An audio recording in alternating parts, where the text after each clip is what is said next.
दीदी ये क्या है? लिप ग्लॉस है भूवी। हाय समन दीदी। बैठ जा भूवी, अभी पढ़ रही हूँ मैं। मेरी दीदी ना न्यू लिप ग्लॉस लाई है। ठीक है। अरे भूवी, ये ले बेटा टॉफी खा। Thank you aunty. मम्मा आज आपने भूवी को टॉफी कैसे दे दी?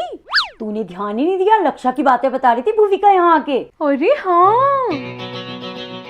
दीदी चलो ना खेलते हैं। नहीं भूवी, मुझे बहुत पढ़ना है, तू अंदर जाके खेल जा।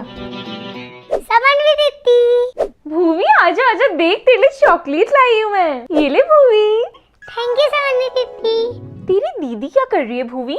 पढ़ाई कर रही थी, मुझे भगा दिया। अच्छा, दीदी कितनी देर पढ़ती है? ये तो मैंने देखा ही नहीं। मैं और चॉकलेट दूंगी, कल पता करके आना। हाँ ठीक है। मम्मा पता है आज मैंने 7 आवर्स पढ़ा। गुड बेटा, एग्जाम्स में तो इतना पढ़ना ही चाहिए। मेरी दीदी ना 7 आवर्स पढ़ती है। वाह भूवी तो कितनी प्यारी है। ये ले तेरी चॉकलेट। भूवी आपकी दीदी का फिजिक्स का एग्जाम कैसा हुआ? एक चॉकलेट तैयार रखना, कल बताऊंगी।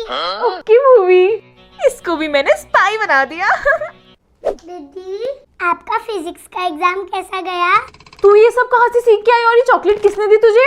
दीदी समन्वी दीदी बहुत अच्छी है, उन्होंने दी। ओ तो ये बात है। सुन समन्वी दीदी। भूवी, तेरी दीदी का फिजिक्स का एग्जाम कैसा गया? आप बताओ, आपका फिजिक्स का एग्जाम कैसा गया?